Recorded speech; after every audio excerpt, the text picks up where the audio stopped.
The Tomb Kings have arrived for Total War Warhammer 2, and in what has become a staple of early access content, myself in turn wanted to jump into multiplayer and butt heads, try out the new faction, see what the mummies and spooky scary skeletons of the desert are all about, and match them up against the other races from mortal empires. Settra the Imperishable is here, on his Chariot of the Gods, pretty immense stat line, but also one of the most expensive lords in the entire game. The Legions of Khemri are anchored by a War Sphinx, incredibly high mass and designed to pulverize lines of armored infantry. The Chosen of the Gods, Great Bow Ushabti, are very interesting. They're essentially a mobile artillery platform designed to take down high-value targets, and they have unique missiles in that they break apart like shrapnel shot just before making contact, spreading frag rounds all over the place and getting more coverage on an enemy line. Not to mention their missile breaker trait makes them insanely good for shielded units like Iron Breakers, because they have high AP to begin with obviously, but lower the missile block chance of enemy shields by 24. Really cool unit, one of my favorite in the entire Tomb Kings roster. I mean, what is there to say about Tomb Scorpions, man? Amazing model, amazing animations, designed to kill armored infantry and harass backlines by quickly burrowing through the ground and getting behind, and they can do some pretty terrifying stuff.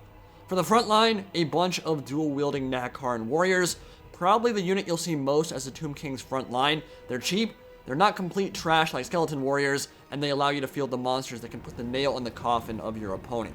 They don't have a bonus versus infantry though, I don't believe, so they're kind of that hybrid between a straight up meat shield type and something with a bit more punching power like Black Ark Corsairs. By no means a great mid-tier unit, but they are cheap, which helps a lot. Now across the shifting sands wait the Dawi of the World's Edge Mountains led by Grombrindal the White Dwarf. Biggest change he received in this patch was that Grombrindal has no fear. That map-wide unbreakable ability for all units for 32 seconds is now free and automatically a part of his kit. You don't have to select it, which is pretty good in and of itself. Something that might please a lot of you Dawi fans for sure. Almost across the board, from Longbeards to range units, the Dwarfs have more mass, so running through them will at least be a little bit trickier now. Got some Trollhammer torpedoes on the field to kill big monsters, bunch of Longbeards, and the Grumbling Guard for that AoE vigor reduction buff. The cannons are chevroned up, so they'll be more effective from range, and their job this game is to kill Scorpions. Those guys are a problem. They have high armor. Their burrowing attacks allow them to get into range units almost for free. If you're playing against them, you need to punish them really hard and really early, because they make it into melee, they're going to mess you up. So Nehekaran warriors aren't really going to match up well versus dwarf infantry. They just won't win. So shooting them up is irrelevant. You gotta focus the big monsters down because they represent the biggest threat. And so the cannons with silver chevrons are focusing them down right now and doing a lot of damage to those Tomb Scorpions before they're able to sink their dirty little claws into that armored front line. Now Settra has the lore of Nehekara, and the purpose of that lore, from what I've been able to tell, is that you basically want to spam the low cooldown spells for physical resistance and higher weapon damage and trigger that map-wide passive that heals your squishy front line. With Nero's Incantation of Protection, 44% physical resistance, you can make your infantry a lot tankier while healing them as well. It's not really like the Lore of Death or some other lores that focus more on damage. It's more about support, and I think that's probably how you're going to see people use it. The Khemri and War Sphinx moving up, those Tomb Scorpions are taking so much damage from those cannonballs that are whizzing by. They've taken about a third of their HP damage already, and still haven't made it into melee quite yet. So Settra is still patrolling, still looking for an opportunity to maybe charge in from the flank, and the Chosen of the Gods, Great Bow Ushabti, looking to fire in. Now we're going to put it into slow motion here when they fire so that you can see what they're actually capable of doing. Once those shots kind of start splitting up and hitting their target, it's pretty brutal. So you see it explodes in midair, and then a bunch of arrows pop out and start eviscerating the flank of the Dwarfs, and one poor unfortunate guy gets his head torn off, blood spewing into the air. But yeah, that's basically how it works. It fires a lot of frags or little arrow shots that will just rip stuff up from range, and they can do a lot of damage to pretty much any infantry unit on the dwarf roster because they have AP and because they have that shield breaker trait. Now the melee engagement has begun in earnest here. Dwarf warriors sallying out, charging forth into the ranks of undead Nehekaran warriors. Dwarf warriors should be able to win. They cost less, I believe, but they're also just tankier. I mean, they have much higher armor. They're just tankier in general. They'll be able to sustain and last in combat for sure. Meanwhile, Runesmith and Grombrindal moving up to support their front line. These Dwarf Warriors a little bit too far up, and the Tomb Scorpion has gotten in there. The Khemri and War Sphinx are going to support.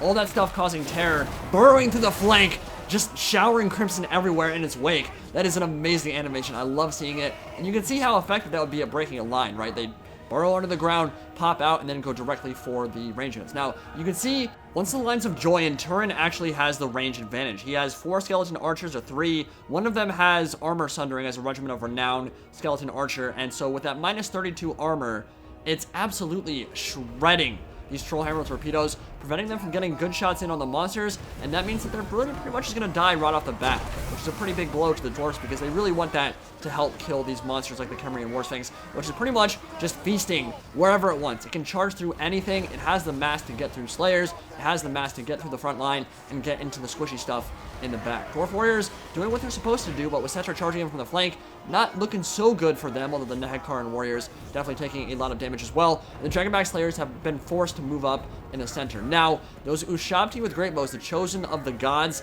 are not a unit you can allow to continue firing. If you let them fire their entire ammunition pool, you're going to be hurting real bad. So both cannons now focusing them down, killing some models there, and Settra charging in from the flank into some slayers and dwarf warriors.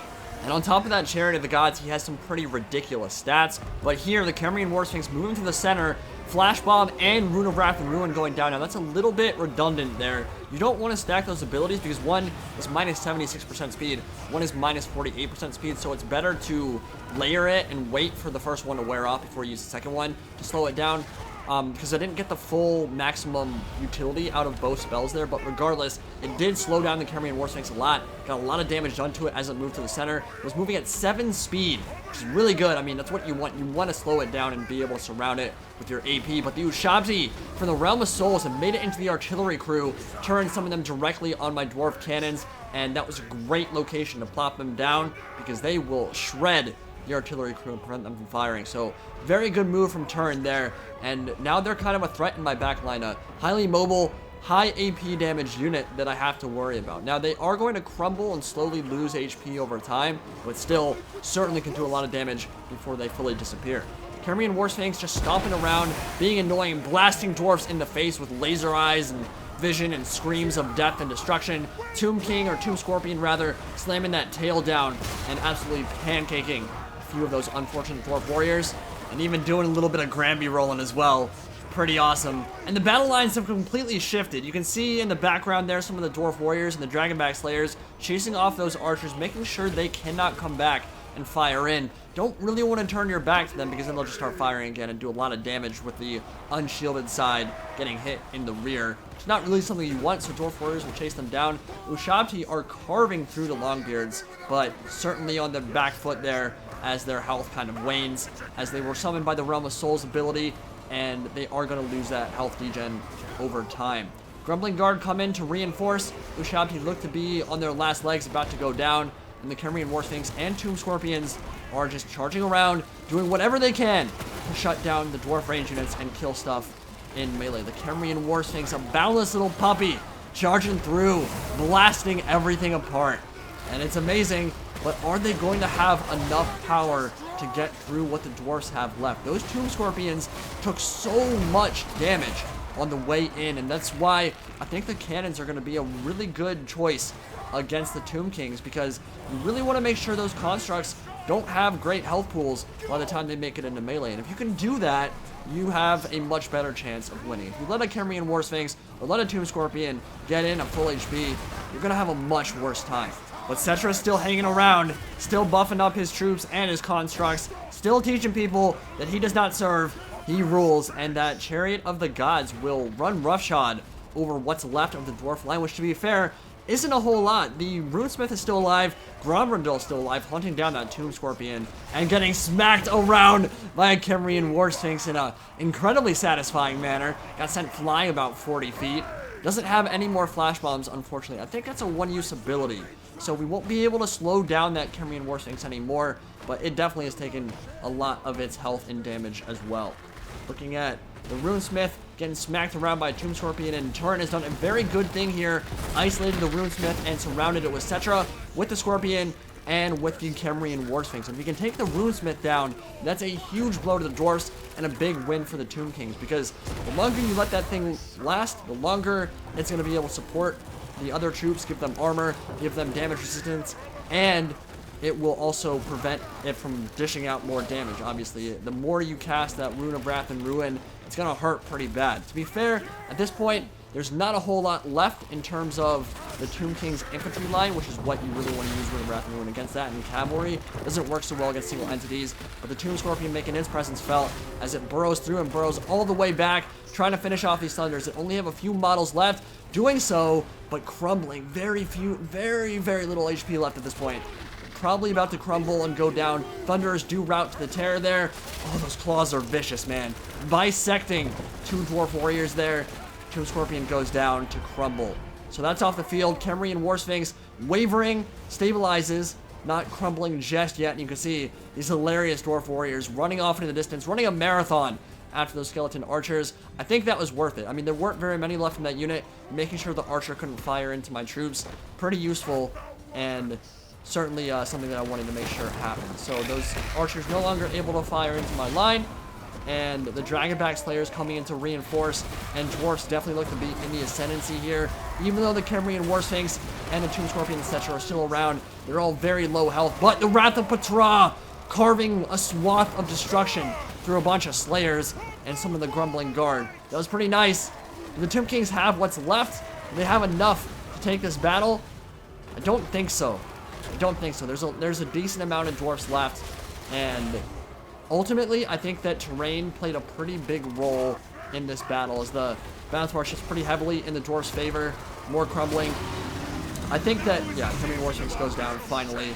Collapses over, kills a bunch of models as it lands, and pancakes a bunch of Slayers there.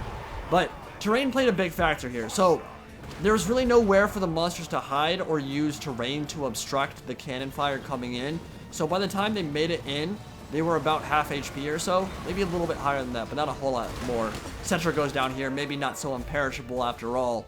And the cannons being able to fire without any line of sight issues for the entire game, pretty big deal there. The cannon to my back was also, or the canyon, not cannon, the canyon to my back was also kind of an important factor, but I'm not sure it played a gigantic role, just because Tomb Kings honestly don't have much trouble busting through the front line of a shield wall anyway. That's what their towering constructs and what their attack animations are for, to bust through dwarf shield walls better than anything else in the game, probably. So, yeah, I mean, it was nice to have that canyon to my back so he couldn't flank, but he didn't need to, because Tomb Scorpions are going to get in there anyway, in and amongst your range units.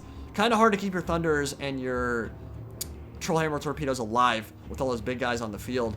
And I think Turin did a good job focusing down some of my important range units, like the Thunderers, like the Trollhammer torpedoes with his archers. I also think I did a good job focusing down his monsters with the cannons and killing his Ushabti with the cannons as well. The cannons made a huge impact on this game. So interesting matchup for sure. Tomb Kings definitely have the units to take the dwarfs down. I think we saw how easily they stopped through the infantry lines. But with good uses of Wrath and Ruin, Flash Bomb, or a Tormentor Sword, and focus fire from cannons and Thunderers, they can kill the big monsters. And if you kill the big monsters, you can definitely win with the Dawi. Now, Settra is incredibly expensive. He's very good, has great stats, decent casting, monstrous in melee, but you need to be pretty selective with what you take with him to keep his price down. And even then, he'll cost an arm and a leg. Around 3,500 gold is not uncommon for him at all. I personally, in my matches so far, have preferred going for cheaper, more cost-efficient lords so I can go a bit wider with my army composition. I don't typically like to spend that much on a single lord, but he can definitely do wonders for you on a Khemri War Sphinx or on the Chariot of the Gods. But we'll see how the meta shakes out. Not sure if he'll end up being a meta pick or not. I bet that he won't, but I've been wrong about stuff like that before. It's very, very early. Anyway, hope you guys enjoyed the battle. If you're new to the channel, welcome. Feel free to subscribe if you like what you see. Thank you all for watching. Indie Pride, signing out for now.